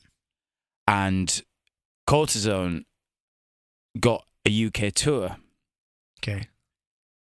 Like they looked like they were actually going to go somewhere. They sounded exactly like Chevelle. You know Chevelle? Yeah, I know. Yeah. So they were a 3-piece and they booked a gig in Hull, and the promoter of the venue that they were playing in Hull contacted us and said, would you like to come back and support them? Awesome. So we went back and we supported them at a place called O'Reilly's in Hull, and then we got chatting to them and everything, and then the next week they were playing in Nottingham. Okay. And we said, we really want to come to the gig. Yeah. So they put us on the guest list, and they ended up staying at our house. Oh, that's cool. And we were chatting to them about like what it was like to, go on tour with Tool, and they said they literally had zero interaction with anyone other than Justin Chancellor. He was the only one who would talk to them. And when they did sound check, apparently Danny Carey would spend 4 or 5 hours sound checking his drums every day, tuning his toms to perfection. To be honest though, like we're not a professional band, but like imagine if you go to the venue really early, what else are you gonna fucking do? If there's only one of the bands sound checking, but this is, I mean, you've said it before, like about Mastodon, Ashley, like every band might have one person in it that's just like, incredible. Mastodon. Yeah, it's the same with these guys. Yeah, like absolutely. I mean, Adam Jones, for fuck's sake, like did the special effects on Terminator 2 in the Abyss, as well as being the guitarist of one of the most like. Yeah, it's just. But yeah, they said that like, Danny Carey would just tune his toms for hours, just getting the perfect sound. And this song makes me think of it the most because the boom, doo doo doo doo. Yeah, Tool's riffs do remind you of like guitar being played by a guy who made a dinosaur with his hands. It's like really textured and really like Like, he doesn't know exactly what I look like, but we're having a go. Right. So, yeah. You're right, Jim. Like, because if I was sound checking as a lead band, and, you know, and drums are, you know, what else are you going to do? Fucking walk around and talk clearly you said they didn't want to talk to anybody. So just go on stage and sound check for fucking 4 hours. But for drums, but at the same time, even if I ever went on tour with Tool, I wouldn't expect that. I wouldn't expect like... Right. Yeah. I think there's a misunderstanding of like professionalism equaling like you get your thing done very quickly and very efficiently and then you're out. But like someone like Danny Carey, who everything is so perfect and crisp every time you hear it, like it would make sense that he's going to take his time. And well, look at this problem with them releasing new albums. Like everyone's having a go at them. When's it? Is it October? Is it coming out? I don't know, dude. I don't buy any of that. I don't believe it for a second. Well, see, this is probably why it takes so fucking long, because there's 24 hours in a day. He takes 4 hours to sound, you know, to tune up his drums. Then however long the guitar takes. So they probably get one day they record like 10 minutes or something. So it's understandable, guys. Yeah. So yeah, I think it's a great, awesome song. 5 out of 5. 5 out of 5. All right, so Tool had suddenly been listening to Rammstein, I guess, because the Irvine Satan, or I don't know how they pronounce it, sounds like Trent Reznor. Yeah. Like, sent him some music. Yep. James, do you have any fond memories of this? I remember when I found out what it was about. What's it about? It's it sounds like something to do with... It's about shagging.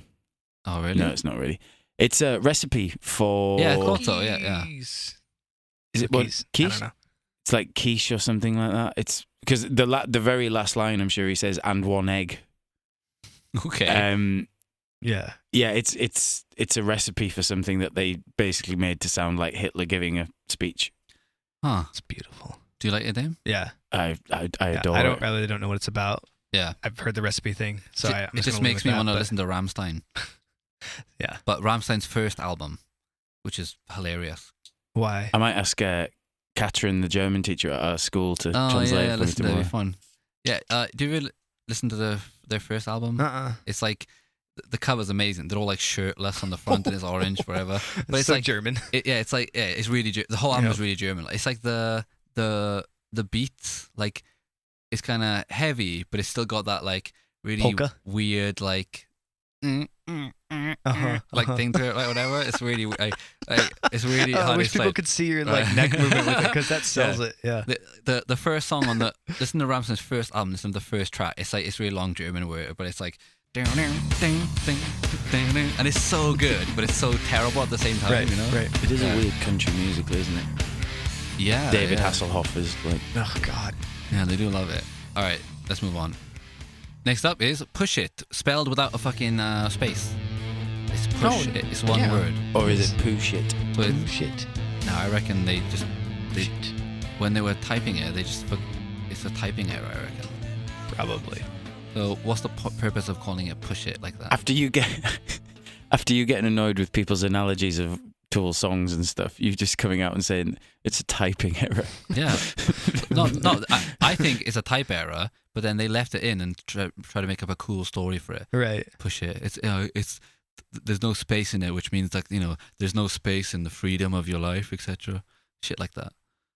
That's pretty good, actually. That was pretty good. Yeah. Exactly, because I'm talking bollocks. That's why. That's pretty deep, man. Yeah, another eerie, cool riff. The whole section is great. I had heard that he's using a vibrator to get that sound on the strings. I don't know how much I buy that, but like Ashley's about to have a meltdown here. I'm sorry. How else would you get such a weird like vibe sound though? Like it sounds like vibrations. A tremolo pedal? No, it's too fast. You can't get like a clear signal out of a tremolo pedal with that. You can get it pretty fast. Let's hear it. Well, after this, I'll show you. Yeah, easily. Narrator, and Ashley looked like he was really going to lose his shit. Yeah, but I really though, like even like if you go and I'm sure you could probably find it. If you go Google like guitar tab for this, it'll be like he uses a vibrator at this point to get this song. Like you can find people like perpetuating the myths and stuff, and that's what's so brilliant about Tool is like somebody says something and it's not even necessarily the band, but it's some Yahoo on the internet that like writes something crazy, and people just take it and they like regurgitate it and spin it and spin it. It's been going on for as long as this album's been around. Okay, Yeah. so he used a vibrator on it. Yeah. All right. So how did the vibrator end up in the room? It was just in his back pocket. Maynard's butt. Exactly. So after they'd recorded Stinkfist. Like, all right. Awesome. He's a method artist, and he used the vibrator. You have to loosen up first to get the to feeling, and then he wrote Stinkfist, and then they thought we've got this vibrator. Let's clean it off and record the guitars. No, stuff like this happens in the studio. Like you're like, oh, let's just use a violin string, whatever. No one goes like, oh, under with the compressor, just grab that dildo and just strap it. Let's try it. It's not like a hanging on the studio, is it? It's bollocks. I don't buy it. It took 2 years to write an album, and you're like, you know what? I'm gonna throw a dildo on this one. I can't believe it, but I love this song. And can we use a really obscure object in the recording of our EP? All right, yeah. So we're in the middle of recording our own CD at the moment, right? Let's get a fucking. I know. Let's a cock ring. Oh no! Talking to Rammstein, I literally heard like a weird thing on Wikipedia. Yeah. The guy said he puts his hair on the strings and plays it, so it adds a really good texture to the song. So, yeah. See, I love it because it's like somewhat plausible. You're like, maybe. Right, I got it right. So let's redo the drums, right? Shave your pubes. Let's glue them to a stick. Jamie, play like the soft parts with a brush from my pubes. You got it. I got a beard right now too, so we'll get plenty of Seriously, hair. why don't we try doing the beginning of Montpellier with exactly that? I'm up for it. Oh fuck. Man, I think we need to make a website of just shit that Tool recorded on their albums. Man, the internet could. Yeah, guys, let's take to Reddit. Please email in. What is the best, weirdest Tool thing that happened on this album they recorded with? I want to hear it. Fucking hell. But yeah, I like this song. Cool song. The bass goes. I like the bass. It's like traveling a lot in this song. Really, really good. Push it. Whatever. I don't know what it's about. Sounds great. I like it. You guys, over to you. Do you like it? It's a good song. If I was abducted by aliens and they said to me, they asked me about music on our planet, and I told them that I'm into heavy stuff, but I like melodic singing and amazing musicianship, I would play this song. This is without a shadow of a doubt my favorite Tool song. It's probably in my top 5 songs ever written. Wow. When I'm not in the mood to listen to it, I think it's amazing. When I am in the mood, it's that much better. I've actually, oh God, this sounds such a twatty thing to say. This song has actually made me have tears in my eyes with how good I think it is. Wow. When I was younger. Like what? Like the lyrics or something? Just everything, the feel, the drumming, I don't know. Do you have any songs that get to you? Oh yeah. I don't know it till it gets me, and then I'm like, oh, I didn't realize this had so much of a pull. Nah, I'm sure there's some Prince songs that have that pull with me. Definitely Prince songs. Only one I've ever had where I was like, fuck, and there's a Pink Floyd song with no lyrics in it. It's called Marooned. And it's just a Dave Gilmour guitar solo, and it's like the song's called Marooned, and you really feel like you're marooned, and it's brilliant. It hits really you. good. And I won't say teary, but I was like, that was the first time I was like, oh, I'm where this guy has titled a song where it puts you in that place where he imagines it, and then I'm there too. So yeah. Not like Rammstein where you're like down. Anyway, right? Yeah, this song, it overwhelms me. I didn't know you liked it that much. Oh shit! All right, I give 5 out of 5. Can I give it 7? Can we have a 7? You can have 2 of my points. I'll give it a 3.5. So there you go. Okay, so 6.5 then. There you go. The 2 of your points. Awesome. Yep. Moving on. All right, next is Cesaro Summability, and it's really funny because, Damien, you just said that we should record weird stuff. Yeah. I think I want. It's funny because I really don't like the sound of crying babies, but You've at the same time, before, I want to. Let's record your twins. I got it. Because have you seen his kids talking to each other? Yeah. In this It's weird creepy thing, I think we need to record that because it sounds great. But at the same time, I don't like it. So I just put a track up on SoundCloud that has them talking like that. Yeah. Oh, did really? Yeah. Oh, okay, yeah, I'll check it out. Yeah. Okay, let's use that for Answer Me too. Do you know how many times I've been listening to this album in bed and been just listening to Push It and almost like having this, like almost like a climax. I'm not going to say orgasm, but like just lying in bed and just listening to, in my opinion, one of the best pieces of music I've ever heard. Yeah. And then a little bit of silence and I kind of relax and I'm drifting off and then a baby starts crying and shatters. I mean, you just sum up like, that's kids. That's the experience of having kids right now. It's like you get a moment of relaxation. Yeah. You get 45 minutes to yourself and then maybe that's why I haven't had any. I listened to Tool when I was like 15. Listened to this album when I was 15 and then thought, fuck that. That's probably wise. How are you coping with having 2 kids? It's been like almost a year now, right? Yeah, almost 2 years. Yeah, it's been awesome. Things have a lot more specialness to them, like albums and stuff have a lot more. Not this one, but other stuff has a lot more meaning to it. Do you feel different? Is it? Do you think you've? Because like, people will say, "Oh, when you have kids, you've totally." Man, I don't know.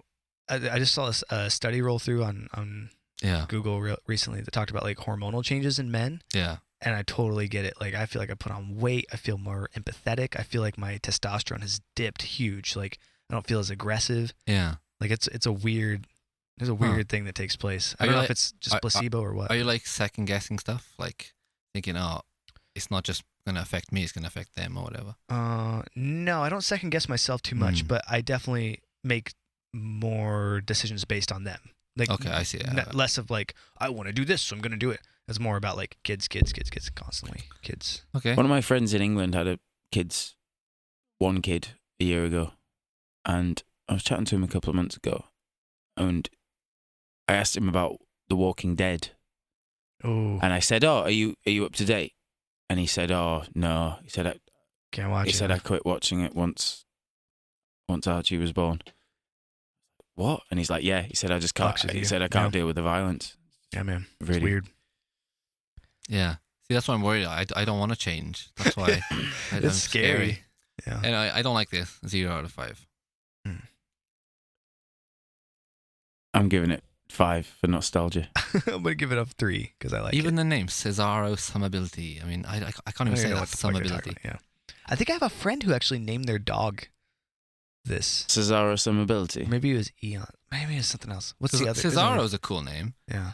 But Summability, fucking hell. I don't know. I don't remember. It was a long time ago. Anyways. Moving on. All right, next up is Ænema.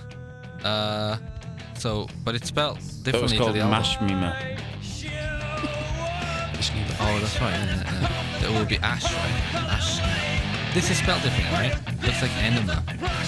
So I guess probably it's a joke. Purpose, right? Yeah. Oh, another joke. Ænema. Like Blink-182 did Ænema of the State. That's right. Slipknot said, "Fuck me, I'm all out of enemies. Fuck me, I'm all out of enemies." I didn't know that. I didn't know the Blink-182 one. I didn't get it. Like, Blink-182 blew my mind for years. Like, Ænema of the State. I just thought they spelled enemy wrong. Right. But then take off your pants and jacket. You're like, oh, I didn't know what jacket meant. You know, it's genius. Yeah, Ænema, spelling different. All right, this song is super famous, right? I mean, the album's basically overplayed for sure. But take away the overplayedness, and is it good? Pretty good song. Man, they did that. You know what they did? They took the angry, I'm mad at California, I'm mad at society, I'm mad at the media, I'm mad at the way things are portrayed and stuff. Yeah. They like packaged it all up real nice and put this song together. But it's like, so like if somebody were to write this song nowadays, I would just think you're full of shit. Yeah. I think if I'd heard this back in the day, I'd have probably really, really loved it. Right. But I got a real problem with the word fuck now. I can't stand people saying fuck this or fuck that. It's just, it's so overused, you know. Fuck this, fuck that. It's like, you say fuck off all the time. Yeah, I say fuck off, but I don't say fuck. Not fuck like, this I don't say like that. You know, oh fuck that. Well, sometimes I do, but you know what I mean. It's just all for everything all the time. It does my head in. Do we have to like let people know on the podcast when you put it up that there's like bad words on there? Oh yeah, it says like a mature rating or that's kind of cool. Things, whatever. Yeah, at least you have to click it. It basically says, does this podcast have naughty words? Yeah, it does. Fuck yeah, it does. Yeah, do you know what I mean? I don't want saying like, you know, like, oh, James, do you want mushrooms? Oh, fuck that. That's okay. But like in the sense of just all over the internet, it's just like, yeah, fuck this guy, fuck this, or if if you like Trump, fuck you or whatever. It's so like, you're desensitized to it's the just, word fuck. it's just, I've been it's like so that boring. this week about Steve Bruce, but there we go. Yeah, but at least, just I can't think of another word to use, but just word it differently. Anyway, whatever. But when he does the fuck this, it just loses it for you. It turned me off. And he says L. Ron Hubbard. Isn't it like? Isn't when he's doing that bit? Isn't he like talking about the attitude of a lot of people in California rather than that how makes he's sense. feeling? Yeah. I don't mean to associate what my last comment about this song, but yeah, because he's got a big problem with the stoner community, hasn't he? Maynard. He's like ex-Marine and right. Yeah, I'm sure it's like it's a catchy song, though, right? Isn't it? Dude, do you like the drum fills? it's perfect. Really, it's perfect. Yeah. The start. I really the verse. I can't even. Yeah, it is hard. Excuse me. I can't even work out what right is making that sound. I can't tell where the rolls on the toms and the slapping of the bass. Mm-hmm. I can't tell which is which. I can't pick it apart. It's just. I do like the fret part though. Fret for. Yeah. Well, yeah. It's kind of. Yeah, it's weird how it was guitar frets. It's weird how there's like verses where he's starting with the same word, so he's got like his pray for your, and then fret for your, and then fuck all your. I like that. Like, it's just a sequence of. Yeah, he builds it nicely. It's a cool rhythm. It's just a unique song, isn't it? Like it's this song. Like if you played this at the time, was it 1996? So compared to other stuff that's on all the time. Well, could you imagine me listening to this as like a 15-year-old when I was like into Sepultura? I just in fact. One of the bits that struck me the first time I listened to it is in this song when it goes to the I'm praying for rain, I'm praying for tidal waves. That was like I'd never heard anything like that. Like there's like at the time it sounded almost like operatic to me. It was like it's a great song. Dave, what do you think of this song? I mean, besides the old, I think it just has really good accessibility to some. Yeah. Definitely. I mean, I don't know. I think it makes the rest of the album available to other people because everybody's connected with that, right? Everybody knows how to like tap into that like fuck everything kind of mood and. Yeah. Well, Rage Against the Machine built the fucking whole career. Fucking right? Yeah. So for them to kind of have a song on here dedicated to that, like it makes sense. And I think this is one of those tracks that like everybody can listen to and take something away from and feel. Do you think Zach De La Rocca cringes every time he sings that song now? Fuck yeah! It just sounds so like childish. They played it. They don't play anymore for that reason. I think they can't. They played at each other. Hyde Park in London. Do you know about? Oh yeah, because Gallo supported them. I remember. So basically, for I think 4 or 5 years in a row, we had a TV program called X Factor. Was it X Factor or Pop Idol? You had American Pop Idol, didn't you? American Idol? Yeah, American Idol. Okay. So in England, it was just called Pop Idol. Okay. And it had been, they always marketed it so the winner where the winner won would be just before Christmas, and their single would always be the Christmas number one. Okay, yeah. So these two young guys started a Facebook campaign to get Killing in the Name of as the Christmas number one in the charts in England, and they got it. Yeah, it won. And it won, and it was a Christmas number one. And so Rage Against the Machine, they put on a live show in Hyde Park. Wow. What year is this? For all the people, this was 10 years ago, maybe? Yeah. Gallo supported, that's why I went to. Okay. I wanted to see that. Were you there? Yeah, I went to see Gallows, and then... I was there. I wasn't... Oh, that's weird. And I just remember Zach De La Rocca not looking very comfortable singing it. Like, there was a lot of songs that he didn't... Stuff off the first album. That makes sense because I just going like fuck you, fuck. It's just fuck is we need a new word for fuck. We need a new word. I can't imagine like because how many years were between that first album coming out and then like their last album coming out and just feeling like maybe at that time you felt that strongly about that thing enough to sing it and sing it with passion. And then like you change 10 years later and you're just like, man, I'm not the same person. Yeah. I don't want to sing songs that I wrote 10 years ago. No, thank you. Like, yeah. You're totally right, man. Like That's why like I must kill people to sing those songs where like you don't really relate, especially the vocalist, because you gotta relate to them. Yeah, I understand. Anyway, great song. I think Ænema, if you separate, the overplayedness of it, it's a fantastic, really interesting, original, just cool, got a good vibe, got the whole Tool package, cool bass, cool drums, complicated but not complicated, just does it. And I think it's great. I think it's a 5 out of 5. 5 out of 5. 4 out of 5. Okay, the next one is, all right, what's this? Open bracket, a dash, close bracket, and then eons. Do you see eons or ions?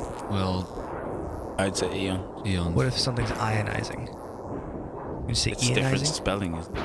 It's the same ION. Oh, yeah, you're right. Because it's ion, right? Yeah. Eon. We just talk about this kind of thing sometimes. So Oh, yeah. I don't it's know. interesting to think about. Because I would say Eon, eon. ion. I would say Yeah. the same. But Good point. Well, this fucking song sounded amazing on my speakers. yeah.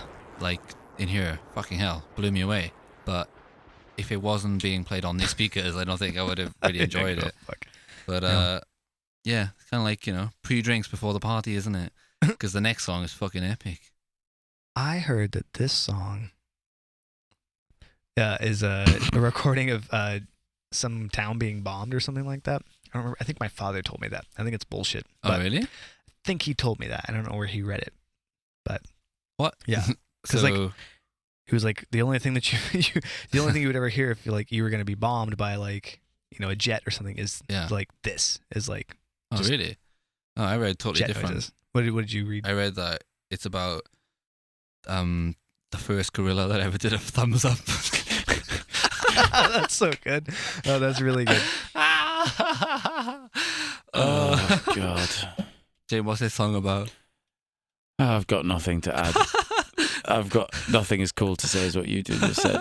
I absolutely peaked with the 46 and 2. Man, we should. That should be the title of our first of our next album. It's the first gorilla to ever give a thumbs up. Plus the But, artwork. the artwork shouldn't can have you- anything to do with Well, that. there's the title for Street Kings.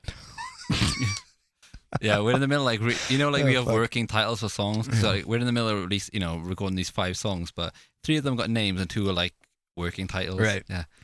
The first gorilla to ever do a thumbs up. All right, let's get on. All right, last song on the album is Third Eye, and yeah, I'll go last. Good.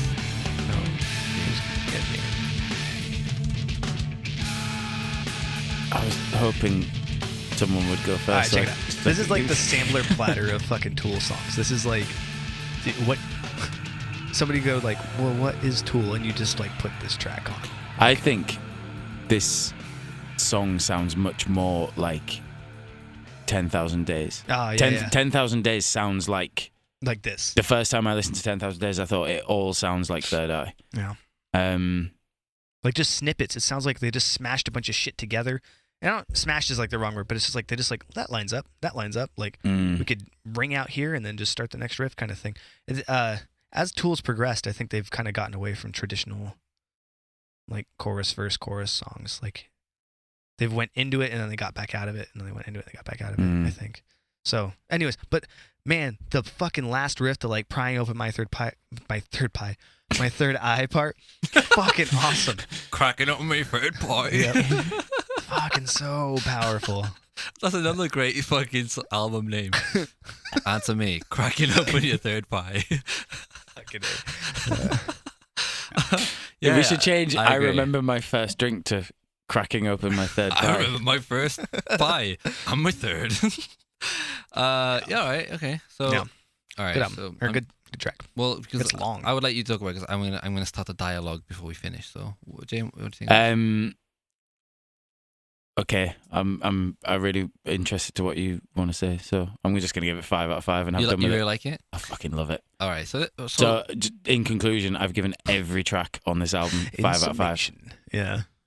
okay. So first, I'm gonna start my this with my first question, which is, so Maynard, right? He has how much control of lyrical content does he really have? So what I mean is, right, if he says, like, do they ask him, oh, what's this song about? And he has to explain it. Or does he just go, everything's about anal sex, and that's it, and they just go, all right, then. Because if it was the other way around, like in our band, if you said, I've written a song about this or whatever, then I'm not going to say, oh, you shouldn't do that. But if every song is like just, you know, in some sexual way, everyone is right. Where's the Maynard anal sex thing come from? Apart from him literally, saying you guys said this to me as well. Like every song's about anal sex on this album. No, we didn't. I heard it. Not at all.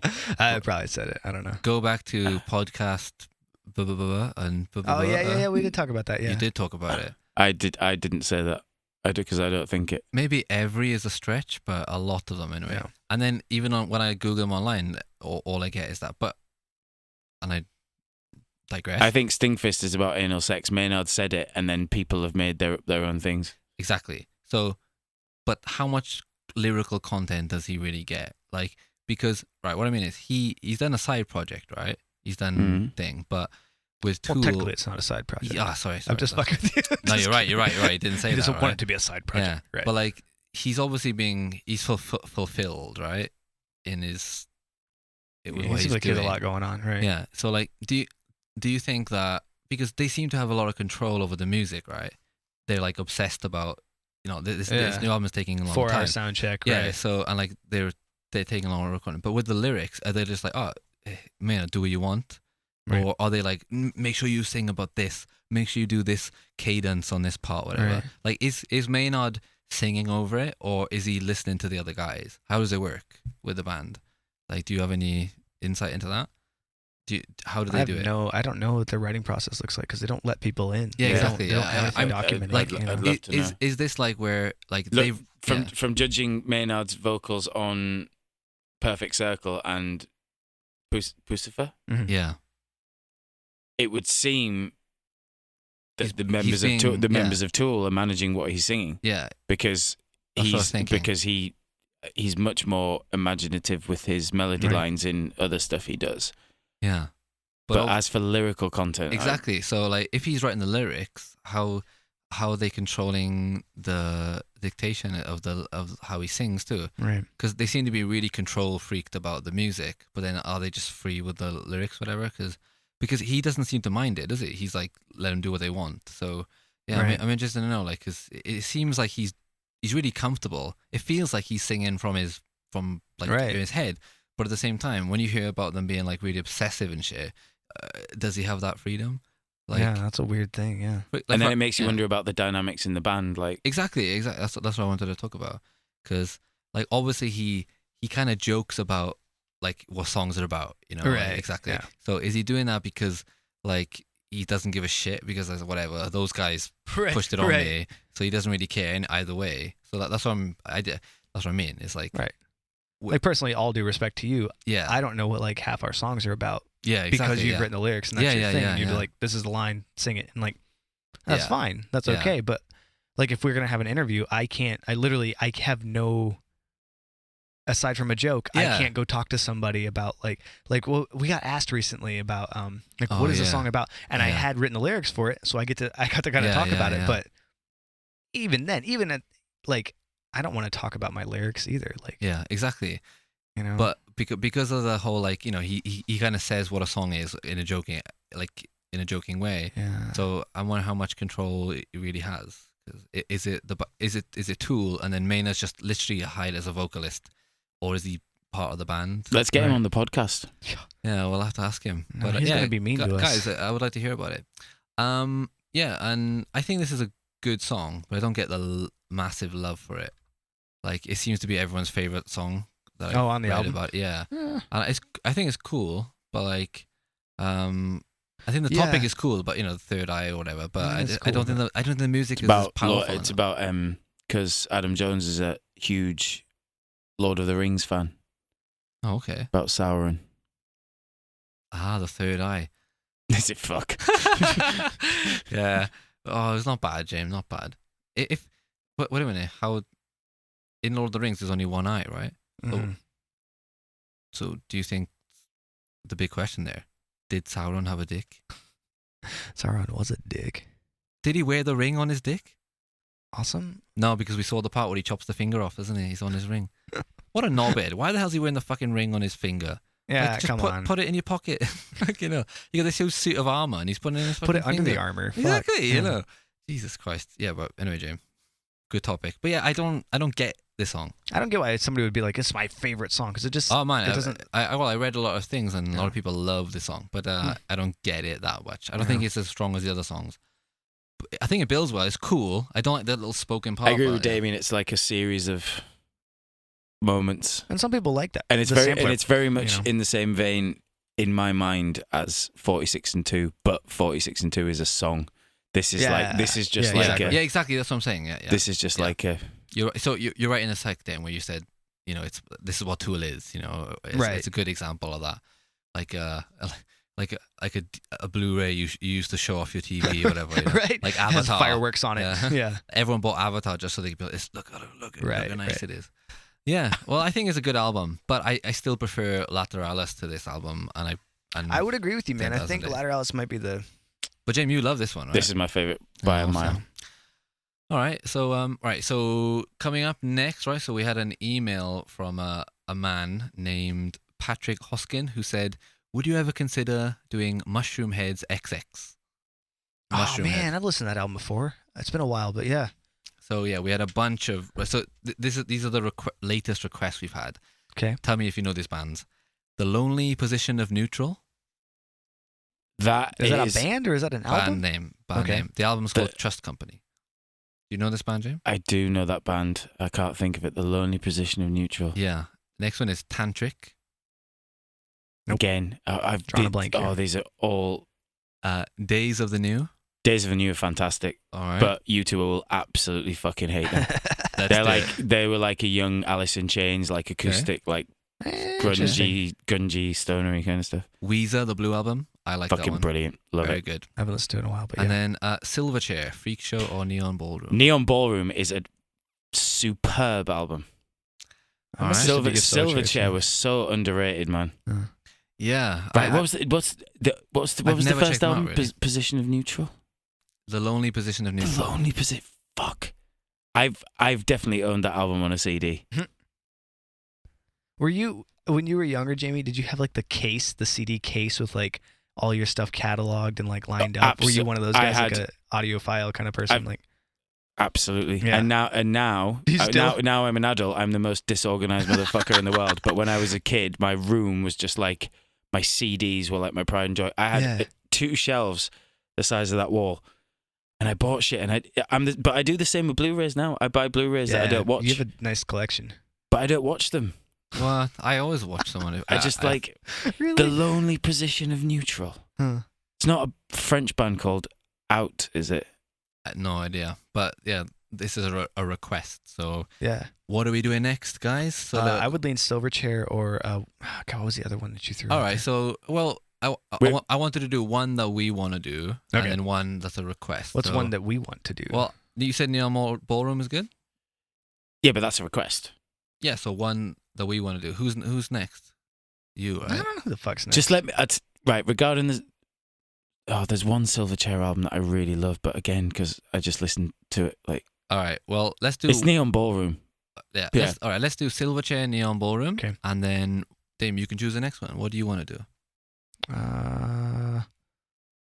What would you like to do? Let's do Mechanical Animals? That's Marilyn Manson. Yeah. Oh, great. Fantastic. I haven't listened to it yet. All right. I've listened to Antichrist Superstar front to back, I don't know how many fucking times. All right. So next upcoming podcast is going to be Marilyn Manson, Mechanical Animals, and Silverchair, Neon Ballroom. Sounds good. All right. So check us out on Twitter @GoneToUniPod. We should have gone to university @gmail.com. Email us in. Jamie's still thinking of this band. I found it. You said it. The name is Trust Company.